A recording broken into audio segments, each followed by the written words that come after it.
realidade, meu discipulador, pastor Paulo Gero, a minha discipuladora, a pastora Rebeca, os discipuladores dos meus discipuladores, o pastor Gary e a pastora Harriet, eles que deveriam estar pregando aqui. Eu estou fazendo isso em obediência ao meu líder, né, pastor Paulo Gero, que me pediu para pregar. Eu sinto tão honrado mesmo. E eu tenho ouvido tantas coisas maravilhosas aqui do que Deus está fazendo. Então, parabéns, pastor Elson e a sua amada esposa, toda a equipe aqui de Cuiabá. Parabéns mesmo. Parabéns ao pastor Geraldo, meu filho, pastora Terezinha, minha filha, que dão a supervisão aqui. Porém, deixa eu deixar uma coisa bem clara, meus queridos. Eu sei que aqui temos muitos pastores e líderes de outras maravilhosas igrejas evangélicas também. Então, mesmo que hoje realmente é um evento da Igreja da Paz, a gente se sente super honrado com tantos irmãos de outras igrejas também. O pastor Elson me falou mesmo que tem muitos irmãos. Eu mesmo dei um abraço agora para o meu amigo Bispo Sérgio. E eu sei que tem tantos pastores e líderes de tantas igrejas evangélicas. Então, vocês são muito amados também. Nós somos um só corpo em Cristo. E a Igreja da Paz jamais está aqui para concorrer com Deus me livre. Ela está aqui para participar, para juntos, para apoiar todas as igrejas verdadeiramente evangélicas, para ganharmos Cuiabá, para ganharmos o Mato Grosso, o Brasil e o mundo para Jesus juntos, tá bem? Então, juntos, todas as igrejas vão crescer poderosamente. Isso realmente é o nosso coração. Agora, lembrando que em dezembro vai ter uma grande conferência do MDA aqui em Cuiabá. E aí, a conferência não é da Igreja da Paz, é de todas as igrejas que querem participar. É uma conferência realmente voltada para caráter interdenominacional, só para servir, amar e apoiar as igrejas.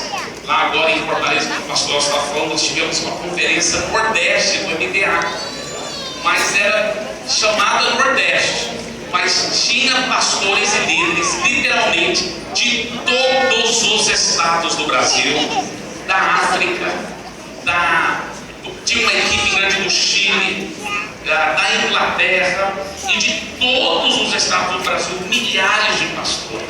Então é uma coisa impressionante o que Deus está fazendo ao redor do Brasil, em tantas igrejas. Agora mesmo, hoje eu recebi um recado de um pastor lá de, esqueci a cidade, qual cidade que era?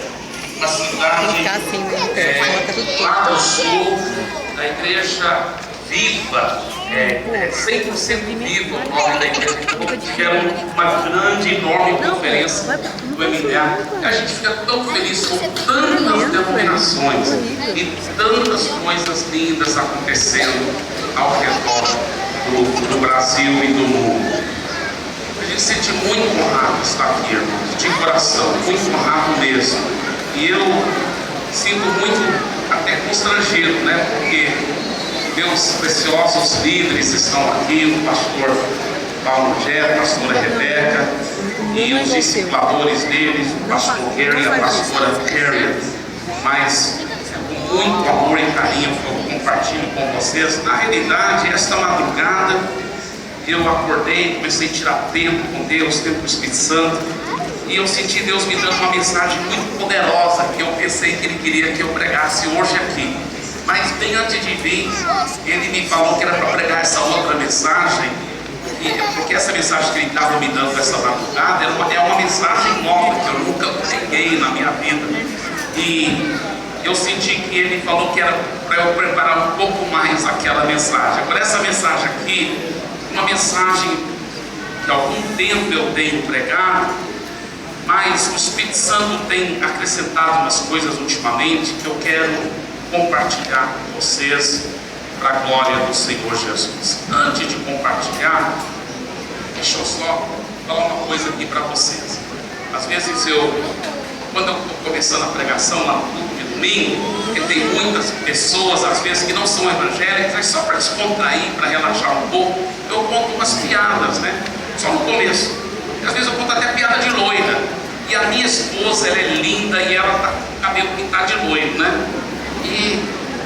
Aí um dia lá eu estava contando uma piada de loira e eu pensei que ela estava lá ajudando na igreja das crianças. Aí eu falei, ainda bem que minha esposa não está aqui, irmãos.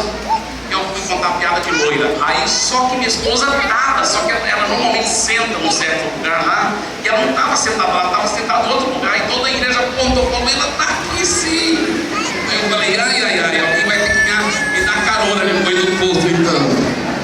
Mas deixa eu contar uma que eu gosto muito, é de uma senhora, aliás, um policial, lá em Fortaleza tem uma estrada estadual que se chama CE 40. CE 40. É uma estrada estadual. Por causa de CE, claro, por causa do Ceará. E o policial parou o carro, porque o carro está vindo muito devagarzinho. Aí quando ele parou, ele ficou uma velhinha dirigindo, e o carro cheio de velhinhos. Ele falou, minha senhora, a senhora pode receber até uma multa por ir devagar demais, porque não pode correr demais, mas também não pode ir devagar demais, senão os carros poderão até causar um acidente. Tem velocidade máxima, mas tem velocidade mínima também. Ela falou, desculpa, seu guarda, porque eu vi a placa, está escrito 40. Ele falou, não, isso é CE 40, estrada estadual do Ceará, CE 40. Aí ele olhou para o banco de trás, e os velhinhos estavam tudo assim, arrepiados, tremendo assim. Ele falou, por que estão todos tremendo, arrepiados? Aí ela deu um pequeno sorriso, ela falou, talvez é porque acabamos de sair da BR 222.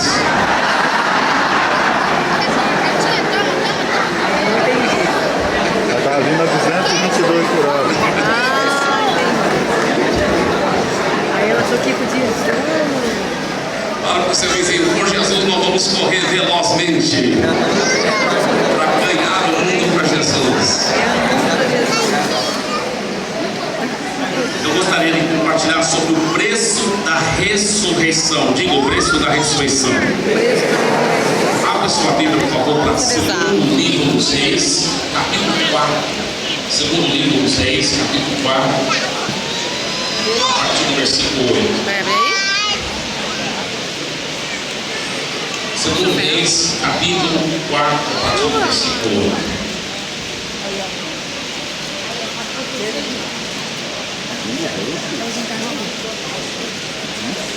Estou lendo na Revista e Atualizada. Tem que ver se não tem ninguém lá. Certo dia passou Eliseu por Sunem, onde se achava uma mulher rica, a qual constrangeu a comer pão. Daí todas as vezes que passava por lá, entrava para comer. Ela disse a seu marido, vejo que esse que passa sempre por nós é santo nome de Deus. Passamos depois em cima um pequeno quarto de obra de pedreiro e banhamos nele uma cama, uma mesa, uma cadeira e um candeeiro.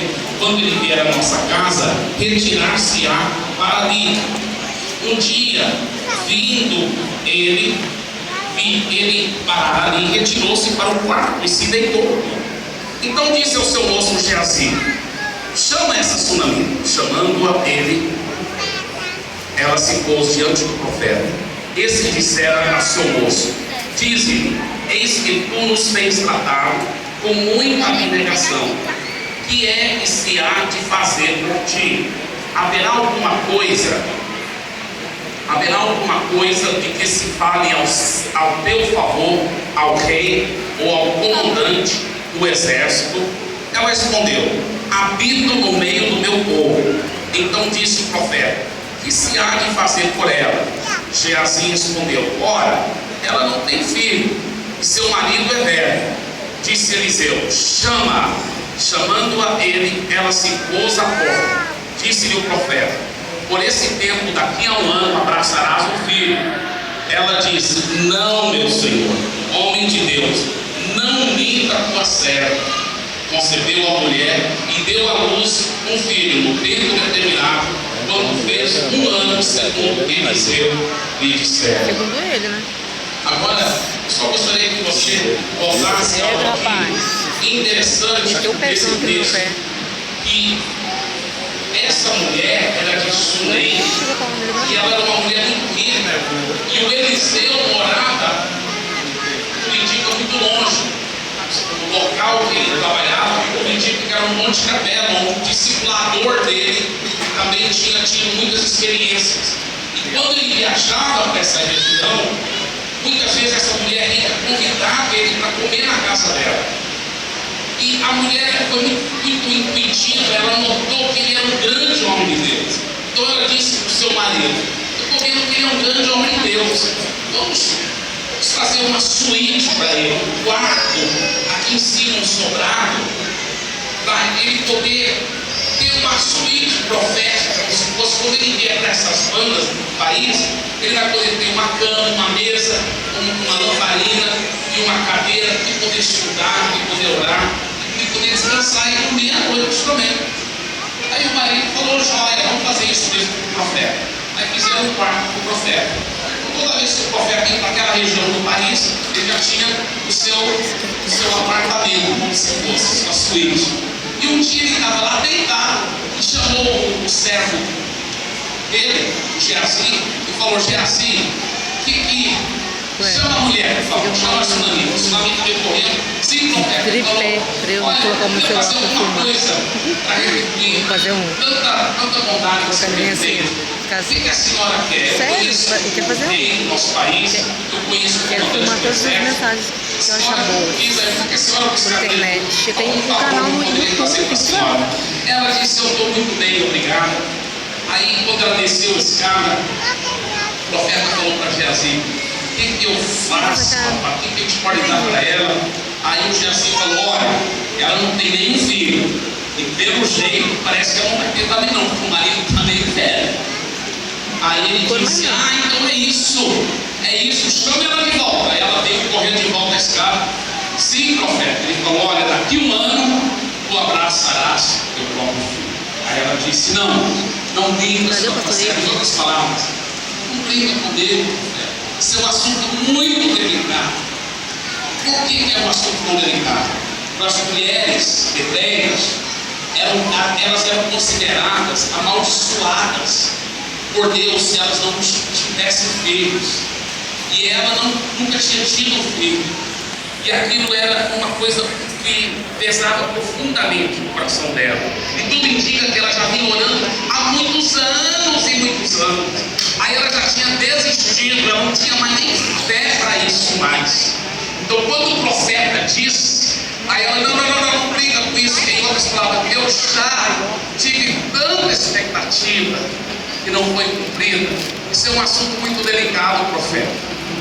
Mas quando cumprisse um ano, ela já estava com o filho dela nos seus braços. Muito bem, agora olha o que acontece. Versículo 18, 2 Reis, capítulo 4, versículo 18. Tendo crescido o menino, saiu certo dia até com seu pai, que estava com segadores. Disse a seu pai: ai, a minha cabeça! Então o pai disse ao seu moço: leva-o à sua mãe. Ele o tomou e o levou à sua mãe, sobre cujos joelhos ficou sentado até ao meio-dia e morreu. Olha só a história.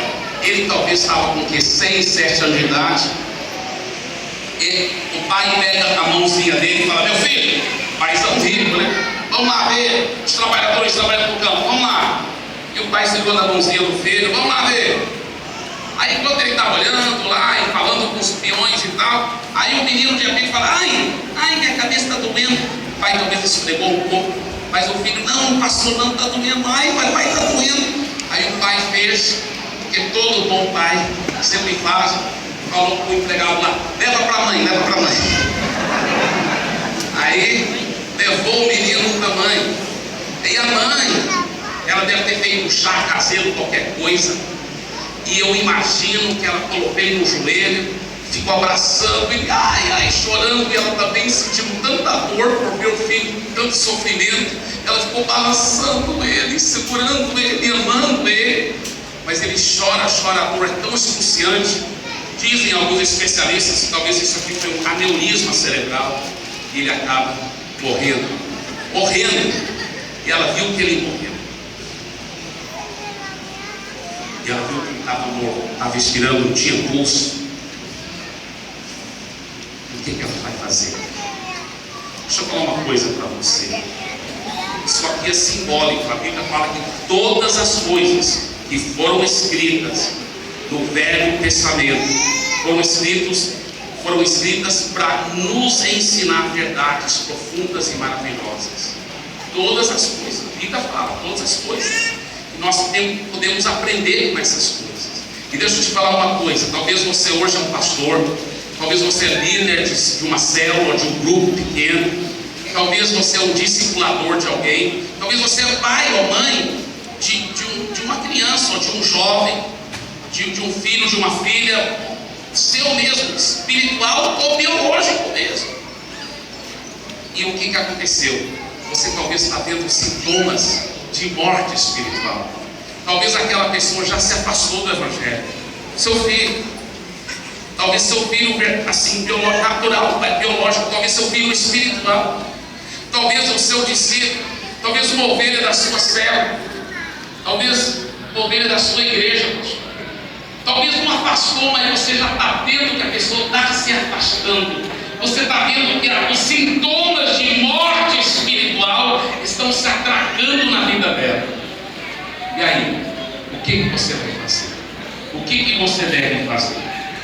Você sabe essa história já, o menino vai ressuscitar.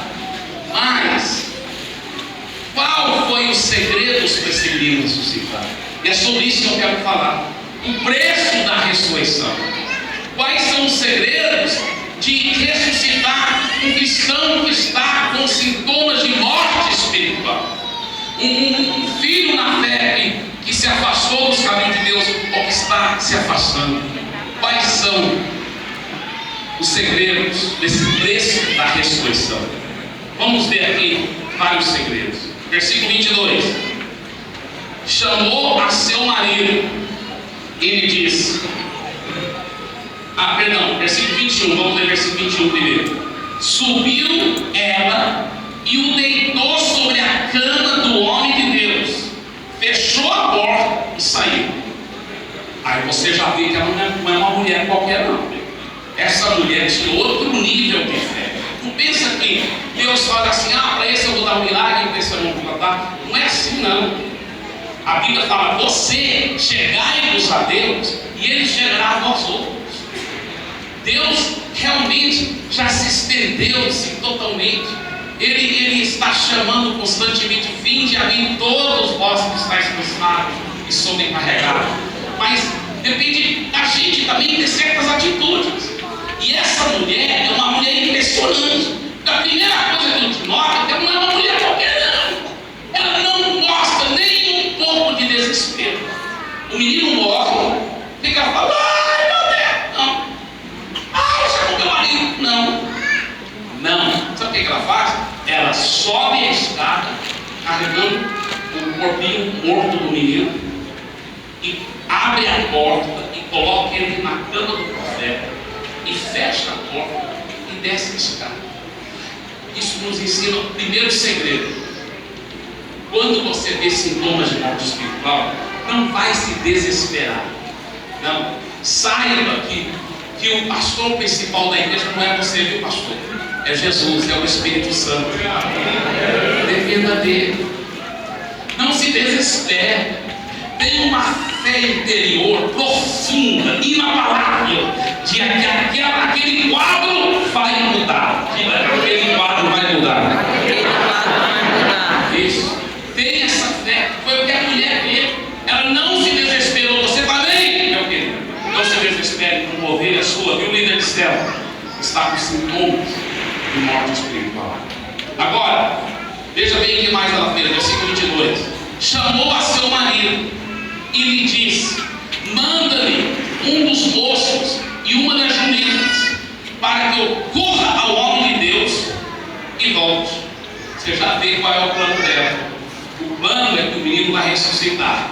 Então, isso também nos ensina um grande princípio. Não se conforme com a morte espiritual. Nunca. Deixa eu te falar uma coisa. Eu só não aplico fé para o diabo, porque ele, a Bíblia já fala que não tem jeito, tá? Se a Bíblia não dissesse que o diabo ia para o inferno mesmo, eu ia aplicar fé para ganhar o para Jesus. Mas já que a Bíblia fala que não tem jeito para ele, eu não aplico fé para ele. Mas Todos os outros, sem exceção, eu fico aplicando fé. Esses dias, hoje eu vi um recado que minha esposa mandou pelo WhatsApp. Olha o que aconteceu. Um casal que tinha passado da igreja anos atrás, e a gente veio aplicando fé. Eu nunca deixei de aplicar fé. Ela, por acaso, e eu mandando recado para o casal, e eu aplicando fé para o casal, e eu aplicando fé, e crendo. E não é porque eu não sofri com eles, não. Não é porque eu nunca sofri mordida da ovelha deles, não. No natural, às vezes, vamos ser honesto, pastor e líder de céu, no natural, às vezes a pessoa sai e fala, graças a Deus. É verdade? Mas essa atitude é errada. Aí eu sempre me corrijo a mim mesmo, sabe? Eu falo assim, não, eu não vou ter essa atitude. Eu vou sempre ficar corrigindo eles, não vou passar a mão por cima das falhas, mas eu vou amar e vou ficar aplicando fé para eles voltarem. E esse casal não era exceção. Então, eu até tinha mandado recado não faz muito tempo, por coincidência, olha o que acontece. Minha esposa, encontra com eles.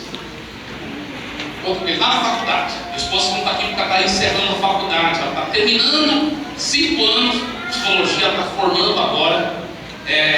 Ela decidiu fazer psicologia para me entender melhor, sabe? Mas na realidade, ela vai ser tão boa, estou olhando tanta expectativa, porque logo ela vai estar formada, ela vai estar viajando comigo, aleluia, glória a Deus. Aí, mas, minha esposa manda o WhatsApp e fala, parece que eles vão agora para a conferência da família, porque sábado agora, meus líderes vão estar lá em Fortaleza, iniciando uma grande conferência da família. Sabe, eu sempre tenho aplicado fé, e as pessoas sempre acabam voltando. Sabe por quê? Porque esse é um grande segredo. Eu creio demais em João 12, João 17 e 12. Eu os guardei, eu os protegi, e não perdi nenhuma daquelas ovelhas que o Senhor confiou nas minhas mãos. Diga assim, se você ama qualquer uma das suas ovelhas, aliás, se você ama todas as suas ovelhas, e você está querendo que todas também vão voltar, se qualquer uma se afastou, qualquer uma morreu, ela vai ressuscitar, diga assim, eu os guardei, eu os protegi, e não vou perder nenhuma ovelha confiada a mim. Eu gosto também de Filipenses capítulo 1, versículo 6, que fala assim, eu gosto de abrir os olhos da pessoa e fala assim, estou bem certo que aquele que começou uma boa obra em vós há de completar até o dia de Cristo Jesus. Você sabe que um dos nomes de Deus é Alfa e Ômega, quer dizer, a letra A e a letra Z no alfabeto grego. Por que ele é Alfa e Ômega? Porque ele começa e ele nunca vai parar no meio, ele não vai parar lá A, B, C, D, lá, M, N, O, P, não, ele não para no meio do alfabeto. Ele vai levar até o ômega, ele vai levar até o Z, ele vai completar a obra, pela fé ele completa, e a pessoa vai voltar em nome de Jesus.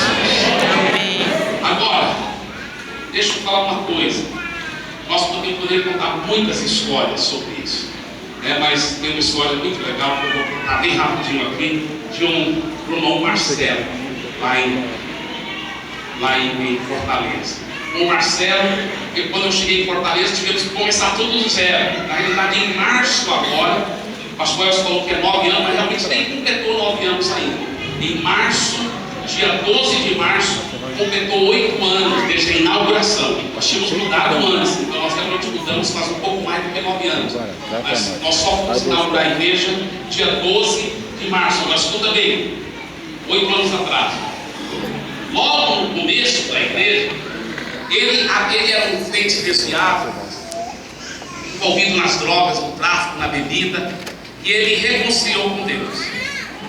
Aí ele desviou, aí reconciliou de novo, e desviava. Aí depois ele falou para mim, não tem jeito mais para minha vida, que eu não consigo parar de beber, eu não consigo parar de tomar drogas. E eu falei assim, você consegue sim, isso é uma mentira do diabo. Você tem que estar cheio da palavra da fé. Ele falou, mas eu fico com vergonha de ir para a igreja bêbado. Eu falei, você vai assim mesmo. Ele ia bêbado. Ele falou, pastor, o senhor que falou para mim. Eu falava, não, dava um abraço. Ele colocava um dos meus com pastores para sentar ao lado dele, o todinho para ele não atrapalhar, né, para fazer barulho. E eu já tive muitas histórias engraçadas, muitas. Uma vez ele me liga lá para as 1h30, 2 horas da madrugada. Eu falei, você não apareceu no culto? Ele falou, pastor, eu vim da praia à tarde e eu dormi lá perto da igreja, tem um negócio lá que passa em cima assim, em cima do asfalto, uma passarela. Eu dormi em cima da passarela, pastor. Aí quando eu acordei, o culto já tinha terminado. Eu acordei agora, 2 horas da manhã, dá para o senhor vir me apanhar aqui para levar lá para a favela onde ele morava. Eu falei, tudo bem, Marcelo, eu vou. Minha esposa falou, você não vai, amor, você não vai, é muito perigoso nessa hora, assalto, isso vai ser uma cilada, talvez ele vai sequestrar. Eu falei, Marcelo vai fazer isso. Olha, você não sabe, ó, o cara que está com droga, você nunca sabe o que vai fazer. Aí minha esposa, olha como ela é engraçada. Tem uma salinha. Ela falou, então eu vou junto. Eu falei, tudo bem. Aí ela falou, eu vou ficar no banco de trás. E ele sentou no banco de trás, se ele tentar te pegar, eu vou bater nele. Resolver uma coisa. E nós chegamos lá, irmãos, ele estava com uma gaiola e um pássaro, 2 horas da manhã, na frente da igreja, com uma gaiola e um pássaro. Tudo doidão. Eu falei, o que esse pássaro? Ele falou, peguei lá na praia. Ô, irmão, uma vez eles ligaram lá no condomínio, lá na portaria do condomínio onde eu moro. Ele pode passar. Ligaram, ó, o Marcelo está aqui. Querendo falar com o senhor, está bêbado. Eu acho que era mais 1h30, 2 da manhã. Tá? Aí minha esposa falou, ó, pode ficar deixando esses bêbados entrar aqui, os drogados, de sol, vocês vai querem ir? Eu falei, não, ele não vai entrar não, eu que vou sair. Aí eu saí do condomínio e sentei com ele na calçada. Ele falou, pastor, deixa eu morrer, pastor. Minha mãe lá já morreu, todo mundo já morreu, ninguém acredita em mim. E realmente o pessoal do bairro falava assim, o colega dele já morreu, o fígado estourava, vai o próximo mês, fica só bebendo e tudo, joga o dia todo, ele vai ter, vamos lá, o colega dele já acabou de morrer, ele também vai morrer logo. Eu falava para todo mundo da favela, ele não vai morrer, ele vai ser um grande homem de Deus. E aí, ele falou, deixa eu morrer. Eu falei, não, você não vai.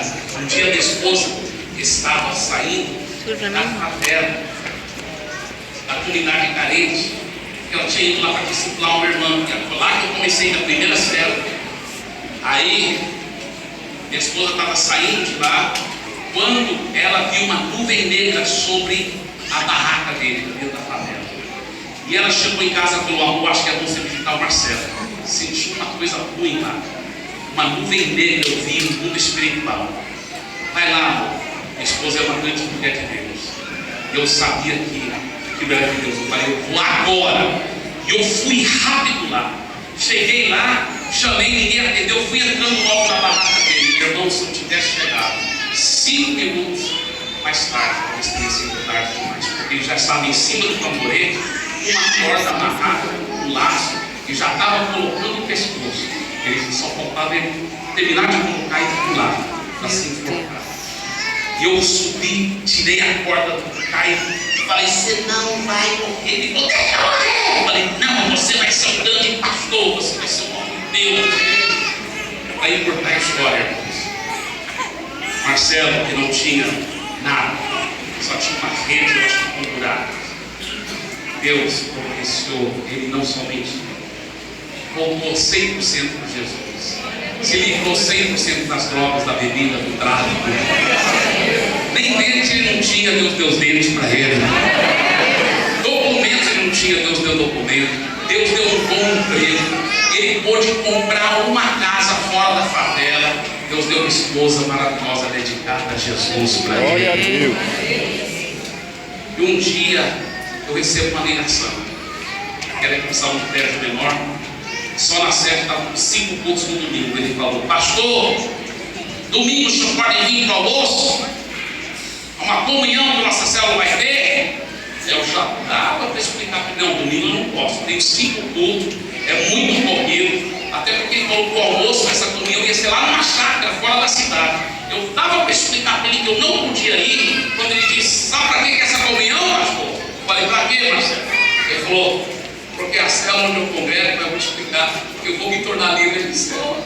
Oh, glória a Deus. Chiquinho, né? Eu falei, eu vou sim, eu vou sim. Que horas vai ser? Aí, irmãos, eu fiz um jeito entre um culto e outro, uma hora do almoço, fui lá. Aí o Marcelo mostrou, olha, esses todos aqui vão ser da minha célula. Eu ganhei todos eles para Jesus. Eram casais, eram jovens. Eu comecei a chorar tanto. Mas a célula dele foi crescendo, multiplicando. Sabe o que aconteceu, irmão? Passou mais alguns meses. Agora já estava com talvez 2, 3 anos na fé. E ele me liga: pastor, estou começando uma clínica de recuperação, uma casa de recuperação para viciado. Eu falei, amém, Marcelo, você vai começar um dia. Mas agora você sabe que não pode, tem que ter muita coisa, o governo exige muita coisa, acompanhamento psicológico, vai ter que ter um assistente social, vai ter que ter muitas finanças, vai ter que ter muita coisa. Ele falou, já tenho tudo isso, pastor. Eu falei, como você tem tudo isso? Não, tem psicólogo da igreja, tem assistente social da igreja, os empresários da igreja estão tudo bancando, é um negócio que é bonito, um local já tem, é um lugar muito bonito, pastor. Mas você tem certeza? E o seu pastor de rede aí das células, ele está concordando? Está tudo acompanhando, tem todo mundo concordando. Então, tudo bem. Aí ele chega para mim um dia e fala assim, pastor, não, eu ligo, pastor, queria que o senhor fosse visitar, não marcamos um dia. Aí eu falei, tá, eu te apanho aonde para gente ir lá para visitar a casa de recuperação? Ele falou, não, eu posso te apanhar no meu carro. Aí eu tô lá, condomínio, chega aí, vou pintar um carro chique, rapaz. Marcelo tudo graúdo lá, mas não de orgulho, graúdo porque tá gordo, mas de qualquer forma. Aí o Marcelo me leva para fora da cidade, longe, uma chácara linda, com piscina, campo de futebol, uma casa linda de 2 andares, cheio de homens e rapazes, saídos da droga, da bebida, do álcool. Ele reúne aquela turma lá, a gente canta louvores, aí ele fala assim, olha, todos vocês, eu tenho falado para vocês que tem jeito, já contei um testemunho para vocês. Esse aqui foi o homem que estava com a corda no meu pescoço. E olha onde eu estou agora. O homem de Deus, tem todo mundo lá chamando ele de pastor. Ele dava para eles, eu não sou pastor ainda, mas chama o pastor, aí insiste em chamar de pastor. Que ele realmente cuida daquelas vidas. Eu chorei tanto, irmão. Eu fiquei tão impressionado. Aí ele me leva de volta para o condomínio. Agora não é só ele que entra no condomínio, ele entra com o carro e tudo lá. Aí parou na frente da minha casa. Aí eles desceu do carro, fui abraçá-lo, falei, ô Marcelo, não são pouquinho de você, parabéns. Eu estou abraçando ele. Aí eu estou para entrar na casa, depois que eu despedi dele, ele falou, deixa eu ver o decalque aqui no meu carro, pastor? Não, eu olhei o decalque que estava escrito bem grande lá. Obrigado, Jesus e o meu pastor, por não desistirem de mim. Glória a Jesus.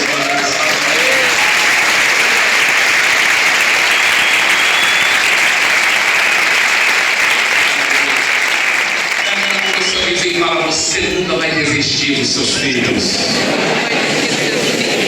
Em nome de Jesus. Aleluia.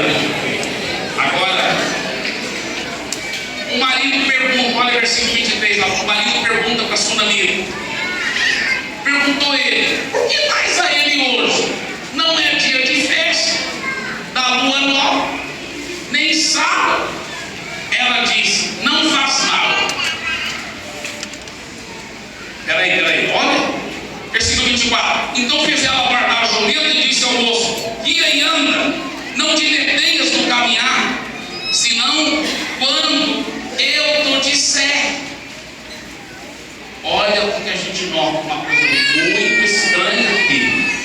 A mulher não havia contado para o marido dela e nem para o servo que foi levando a jumenta, ela sentada na jumenta, e ele levando a jumenta para o profeta, que era uma viagem longe. Ela não tinha contado nem para o marido e nem para o servo que o filho havia morrido. Quando ela falou para o marido, olha, fala para o servo preparar uma jumenta aí, para me levar lá para falar com o profeta. O profeta morava muito longe. O marido falou, mas hoje não é dia de culto lá não, não tem reunião lá não, nem Tadeu hoje. Aí ela disse, não faz mal, assim, eu vou assim mesmo. Ele falou, tudo bem. Ela não contou para o marido que o menino tinha morrido. Agora por quê? Depois, quando ela sobe na jumenta e o servo vai andando, talvez o costume era depois de 2 horas, para, toma uma água, come um lanche, aí continua andando. Mas ela falou, olha, não vai parar por nada, só se eu disser, você continua até chegar na casa, até chegar lá no Monte Carmelo, onde está o profeta. Ela também não falou para o servo, porque se ela tivesse falado para ele, meu filho morreu, eu tenho que chegar lá rápido, por isso que você não vai parar.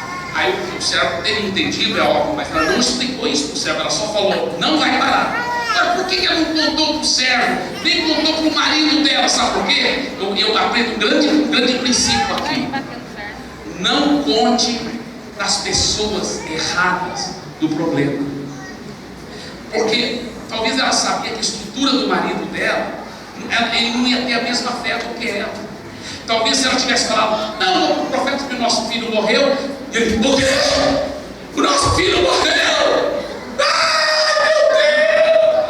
O profeta para chamá-lo para fazer o culto fúnebre, está entendendo? O marido não teria tido a mesma fé do que ela, e ela pensou, ó, dentro de poucas horas não, mas dentro de umas 6, 7 horas, meu filho vai estar ressuscitado, aí meu marido pode saber depois das boas notícias. Não vou nem perturbar meu marido agora com a morte do nosso filho. Olha só que coisa, olha só que fé que essa mulher tinha. Mas para você ter esse tipo de fé que ressuscita os mortos, que traz de volta as pessoas que se afastaram de Deus, você tem que ter esse princípio de fé, de não espalhar o problema. Não pode espalhar o problema. Não vai espalhando e contando o problema. Ah, você soube do fulano está fraco, está desviado, as pessoas viram ele bebendo, pessoas viram ele para prostituta.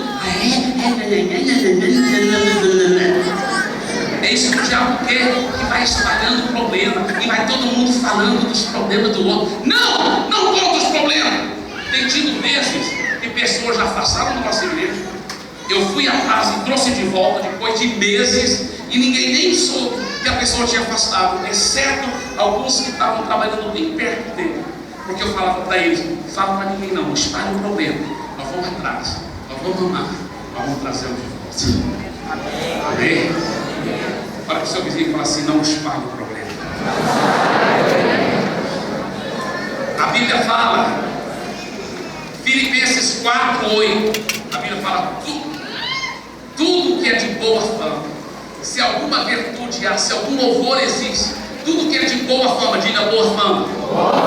Boa fama quer ter boas notícias. Ele fala, seja isso que ocupe o vosso pensamento. Deixa eu falar uma coisa, líder de céu, escuta aqui. Pastor, escuta aqui. O diabo quer ocupar seu pensamento só com problemas. Ele quer, olha, nós pastores passamos muito por isso. Porque a gente tem tantos problemas para resolver com uma igreja grande. Então, eu aprendi um segredo. Eu resolvo o problema, vou atrás, aplico fé, mas eu não fico lá remoendo o problema. Remoendo. Porque eu estou desobedecendo a Bíblia se eu fizer isso. Se eu só ficar remoendo o problema, a Bíblia fala que o que deve ocupar minha mente são coisas boas, tudo que é de boa fama, se alguma virtude há, se algum louvor existe. Eis que deve ocupar meus pensamentos. A Bíblia fala que eu não posso ficar ocupando meus pensamentos com os problemas. Sabia disso que é pecado? Para mim isso foi um grande alívio, aprender que isso era pecado. Porque eu sabia de tal problema. Eu falo com fulano, eu mesmo resolvo, aplico fé, resolvo em oração. Aí eu falo, está resolvido, em nome de Jesus. Aí eu ocupo minha mente com sonhos, pensando nos planos de Deus, sonhando nos planos de Deus. Eu lembro em Santarém, quando a igreja ainda era pequena, eu fazia assim. Fortaleza para mim, a mesma coisa. Aliás, de Santarém em diante, eu aprendi um grande segredo. Eu tiro muito tempo com Deus, e aí eu vou orar em Minas. Pai, eu vou orar agora por todos os santos da Igreja da Paz de Santarém, ou todos os santos da Igreja da Paz de Fortaleza. Aí eu vou orando no Espírito. E enquanto eu estou orando, eu gosto de orar andando. Eu vou orando em línguas. Às vezes o Espírito Santo me dá a interpretação. Mas quando não, eu fico orando em línguas e eu começo a sonhar. Eu sonho. Aí eu vejo as células multiplicando. Eu vejo sonhando. Só coisas boas. O diabo tenta falar, e aquele problema, e aquele irmão problemático, sai, capeta, eu vou obedecer a Bíblia, vou ocupar meu pensamento só com coisas boas, aleluia. Aí eu começo a sonhar. O diabo, olha, escuta bem, o seu segredo para crescer é sonhar grandes sonhos. E o diabo quer roubar seus sonhos e encher sua mente de problemas. Não faça isso, é pecado. A Bíblia fala que você deve ocupar seu pensamento com coisas boas, aleluia.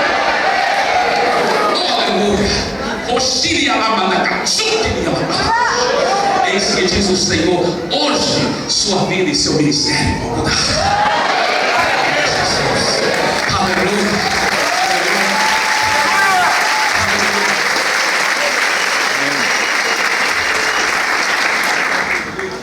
Tinha um cara que estava para cometer suicídio. Ele estava na ponte e ele foi pular. E outro cara viu ele e falou assim: não pula. Calma. Me conta seus problemas. Pode falar, pode se abrir comigo. Aí o cara começou a contar um problema dele. Contou 20 minutos o problema. Meia hora contou os problemas. Aí contou 1 hora os problemas. 2 horas contando o problema. 3 horas contando o problema. Aí os dois pularam na ponta.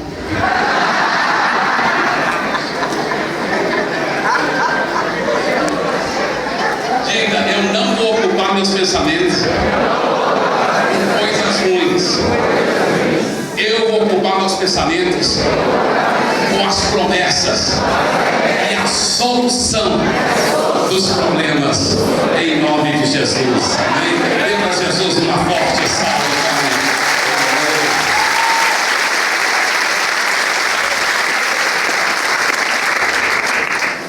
Uma coisa, toda vez que você fala qualquer coisa negativa, mesmo que seja verdadeira, toda vez que você fala qualquer coisa negativa, mesmo que seja verdadeira, você contamina a atmosfera.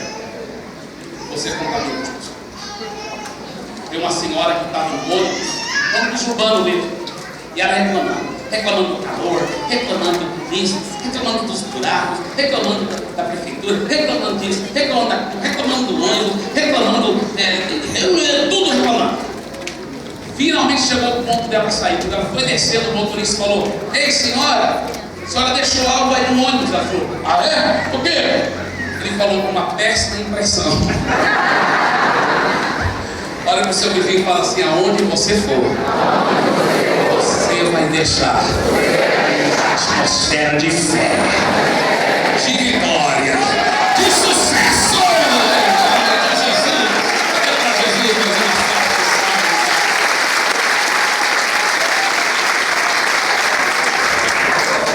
Versículo 25.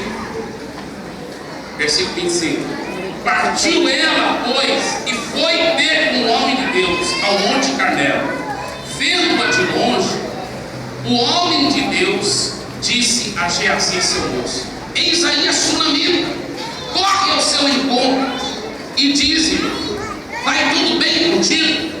Com teu marido? Com o menino? Ela respondeu: tudo bem. Isso aqui é assustador. Escuta bem. O profeta está lá no Monte Carmelo. Imagina que estava orando lá. Oh, glória a Deus, aleluia. Glória a Deus, aleluia. Diga aleluia a Deus. Obrigado por essas árvores tão bonitas, esse monte tão bonito. Eu gosto de lá. Eu já fui no Monte Carmelo várias vezes. Eu gosto de subir o Monte Carmelo. É muito lindo. Muito lindo. E lá em cima, foi lá que o Elias orou. O discipulador dele teve uma grande vitória em cima daquele monte. Ele está lá em cima do monte. Aí ele olha lá, longe, na estrada. E chama o Geazi: vem cá. Geazi, como é aquela sunamita que está vindo? Parece que ela está vindo uma jumenta, em cima de uma jumenta, não é mesmo? O Geazi falou: é aquela mulher rica mesmo. Geazi, vai correndo, rápido, vai correndo. Antes dela chegar aqui, eu desço, curioso. Pergunte para ela como que ela está, como que está o marido dela e como está o filho. Olha só que coisa bonita. Ele não mandou perguntar como está fazendo, como estão os seus bens. Ele só foi o que se interessa. Como estava ela, o marido e o filho. Porque vidas que são preciosas. Vidas não são programas. Muitas vezes nós pastores, líderes de céu, escuta bem, nós temos que ter cuidado. Porque às vezes a gente quer tanto implantar um programa, um modelo, uma visão, e no processo a gente atropela pessoas para chegar lá. E tem alguns até que falam assim: não, mas eu estou tendo muito sucesso. Talvez diante dos homens você está sendo sucesso, mas diante de Deus não. Porque se olhar aqui atrás, você vai ter um rastro de cadáveres que você pisou em cima para poder chegar onde você está. Então, pelo amor de Deus, podemos cair nesse erro. Temos que entender o valor intrínseco de uma vida. Diga o valor intrínseco de uma vida. Então lá vai o Geazi correndo. Chegou lá, ela está lá na jumenta. Ele, e aí, dona Sunamita, o profeta quer saber como está a senhora, como está seu esposo, como está seu filho. E ela fala assim: está tudo bem. Espera aí, será que ela estava mentindo? Eu creio que não. Se ela tivesse mentindo, você acha que Deus ia ressuscitar o menino dela? Deus ia abençoar uma mentirosa? A Bíblia fala que a mentira é do diabo, e quem é mentiroso vai para o inferno. A Bíblia que diz isso. Como que Deus ia abençoar uma mentirosa? Como que ela podia dizer que estava tudo bem se o filho dela estava morto? Duas razões. Uma, aquele princípio que eu falei, um ponto problema para qualquer um. Ela sabia que o Geazi não podia ser abrir, ela já tinha intuição. Com ele aqui eu não me abro não. Lembra? Ele que depois pegou a lepra de Naamã, e não era de confiança dele não, que estava. É verdade. Então ela já percebeu isso, na intuição. Segunda coisa, ela tinha fé. Tudo que Deus fazia no Velho e no Novo Testamento é pela fé. Você acha que o menino dela ressuscitou por acaso? Foi pela fé. E a fé chama a existência as coisas que não existem. A fé chama a existência. Ela estava com tanta fé que no mundo espiritual já estava resolvido. Ela não estava mentindo, ela estava declarando palavras de fé. Aí quando ele perguntou: está tudo bem? Ela falou: está tudo bem. Eu acho, irmãos, foi essa palavra que ela liberou que foi o combustível da fé que Deus usou para ressuscitar o filho dela. Porque ela liberou uma palavra da fé. E você vai ser provado. Escuta bem aqui, pastor, líder de célula, sobre aquele irmão, sobre aquele seu filho que está afastado de Deus. Você vai ter uma prova. Algum bonitinho, algum Geazi da vida, ou Geazeia, vai vir perguntar: como ele está? Aí vem você fala: ela é. Não, sabe o que você fala? Você fala: está bem em nome de Jesus. Está bem em nome de Jesus. Confessa a sua fé. Você não está crendo que aquele que começou uma boa obra nele há de completá-la? Então agora começa a declarar com a sua boca e começa a dizer que ele está bem em nome de Jesus. Ele está bem em nome de Jesus. Ele está bem em nome de Jesus.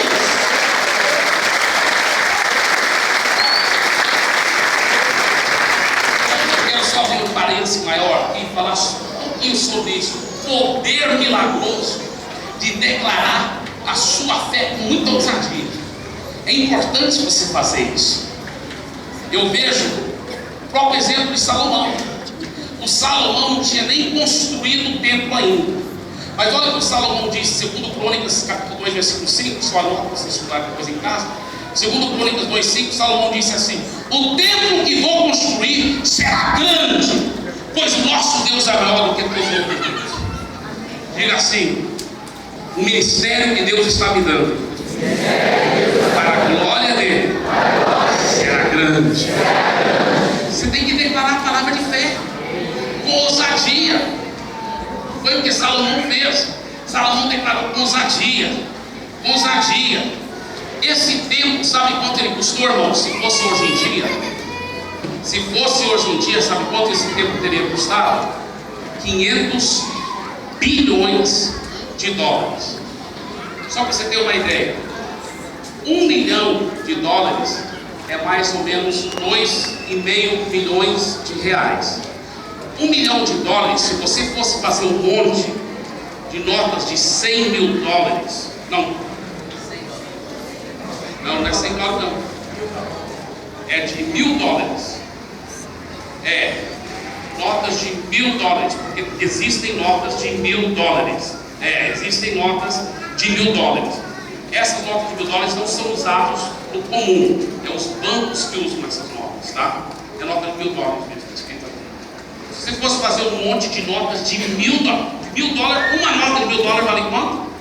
R$2.500. Uma nota de $1.000. Se você fosse fazer um monte de notas de $1.000 a 30 centímetros, 1 milhão de reais. 1 milhão de dólares. Dá 30 centímetros, 1 milhão de dólares. Só notas de $1.000. Sabe, se você pegar aquelas mesmas notas de $1.000, quanto que dá 1 bilhão de dólares? É o tamanho do Empire State Building, um dos prédios mais altos do mundo. Fica mais alto que o Empire State Building. 1 bilhão de dólares. Impressionante. É 1.000 vezes 30 centímetros. É uma coisa impressionante. Então, e o tempo que ele construiu custou quanto? 500 bilhões de dólares. Ele declarou as palavras de fé, e talvez na época que ele construiu ele não tinha condições financeiras, mas Deus deu essas condições para ele. Ele disse: o templo que vou construir será grande, pois o nosso Deus é maior do que todos os outros deuses. Diga assim: sonhos são a linguagem do Espírito Santo. Sabe, quando você começa a sonhar e declarar grandes palavras de fé. O pastor Show estava ficando bem velho. O Espírito Santo assim falou para ele: você vai morrer.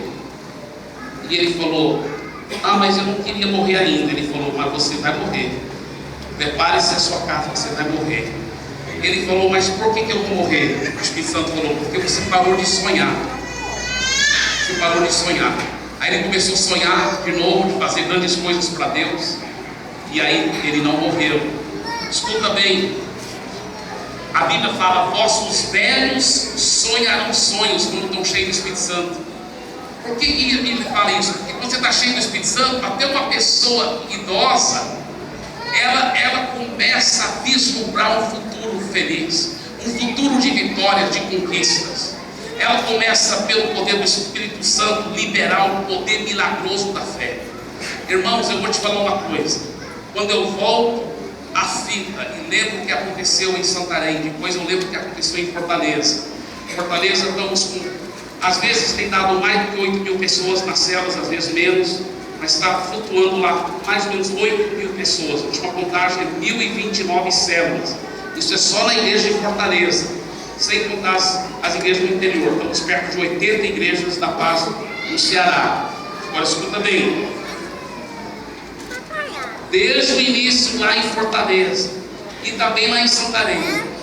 E quando eu saí de Santarém, eu reuni com o pastor Geraldo, a pastora Terezinha, e ele, com certeza ele lembra, eu falei para ele: olha, um dos maiores segredos. Eu falei sobre oração, sobre chamar com Deus, mas eu também falei: fique declarando palavras de fé nesse povo. Fique declarando. Isso é um dos maiores segredos. Você tem que ficar declarando. Irmãos, quantas vezes em Fortaleza, que na inauguração veio tanta multidão de Santarém, irmãos. Veio tanta gente, então o templo estava lotado, estava aquela festa. Depois passou a inauguração, eu chegava lá no domingo, pastor Geraldo, e o diabo me tentava muito para ficar desanimado. Porque eu chegava lá, e para ir para a nossa igreja, eu passava na frente de outras igrejas. Lotado, e tanto carro.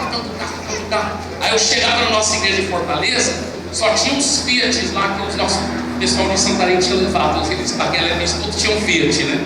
Aí só tinha os Fiat dos nossos irmãos praticamente lá.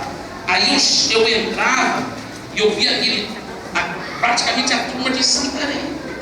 Aí eu lembro que um amigo, hoje eu reconheço que era um amigo, dava aquela vontade de eu dar uma chamada neles. Falar: irmãos, olha, nós temos uma equipe grande, Santarém está apostando em nós, orando, jejuando, financiando. Vocês têm que trabalhar mais e trazer pessoas, rapaz. Eu queria dar uma chamada neles. O Espírito Santo falava para mim: nem pensar, nem pensar. Você lembra do segredo, meu filho? O segredo é declarar a palavra de fé. Eu chegava lá na frente e falava assim: já vejo o local lotado, vamos ter que ter 2 cultos logo, em nome de Jesus. Já estou vendo lotado, e vamos ficar crescendo, e vamos ficar. E eu ficava falando palavra de fé, e ficar declarando palavra de fé, baseado na palavra. Isaías 54: transportarás para a direita e para a esquerda, tua posteridade possuirá nações. Deixa eu falar uma coisa para vocês. Tinha uma pastora lá em Fortaleza. Eu fiquei sabendo a história depois, que ela tinha ido lá para o culto de domingo, que ela queria ouvir eu pregar, que as pessoas tinham falado talvez da minha pregação. Ela queria ouvir eu pregar. Ela pensava que com as minhas pregações a igreja estava crescendo muito. A igreja dela era pequena. Escuta bem. Aí eu, antes de pregar, eu tirava muito tempo, não só durante a pregação, mas antes da pregação, para dar aviso, como a igreja está crescendo e declarando palavra de fé, como nós vamos ganhar fortaleza para Jesus. E eu ficava declarando. Eu lembro daquele domingo, eu senti de Deus de tirar muito tempo declarando essas palavras de fé, baseado na palavra. Depois eu fui pregar. Aí eu fiquei sabendo que ela falou para alguém assim. Eu nem conhecia essa pastora, não. Mas eu acho que ela é uma pastora de uma igreja pequena. E ela falou assim para alguém: não gostei não. Ele ficou falando. Nem pregou e eu já tenho que ir. E eu não gostei, ele ficou falando demais. Depois, sabe o que o Espírito Santo me mostrou? Eu peguei o Espírito Santo me mostrou. Ele falou: olha, eu trouxe ela, eu queria ensinar para ela como declarar a palavra de fé. E ela desprezou essas palavras de fé. Ela desprezou o que ela precisava para ajudar a fazer a igreja dela crescer. Em vez dela valorizar essas palavras de fé, em vez dela aprender, esse é um dos segredos, olha por que essa igreja cresce muito, ela não pegou essa visão, infelizmente. Então, isso para mim foi muito importante. A Bíblia fala em Marcos 11:23: se você disser a este monte, ergue-te e lança-te do mar, e não duvidar no coração, diga: não duvidar no coração, mas crê que se fará aquilo que diz, diga: crê que se fará o quê? Você não pode duvidar no coração, mas crê que vai acontecer o que você está falando. Deixa eu falar uma coisa: Santarém está com entre 55 mil e 65 mil pessoas agora na célula, né, pastor Geraldo? 65 mil, agora escuta bem. Eu já estou concordando em fé com o pastor Geraldo, pastor Terezinha, nós já estamos vendo 120 mil. Já é uma realidade, em nome de Jesus. Fortaleza está com 8 mil, mas eles já estão concordando em fé comigo, já estou vendo 30 mil. Amém? Sua igreja, pastor, com certeza sua igreja tem um nome bonito, não sei o nome dela, não sei o nome do bispo Sérgio, que é a igreja de Deus, aleluia. Eu já vejo com milhares e milhares e milhares, em nome de Jesus. Esse prédio aqui, nem com 4 cultos não vai caber todo mundo, não vai. Não vai, em nome de Jesus, não vai. Fala para o seu menino e fala assim: nós vamos crescer, vamos pegar essa cidade para Jesus. As igrejas com a fé viva em Jesus.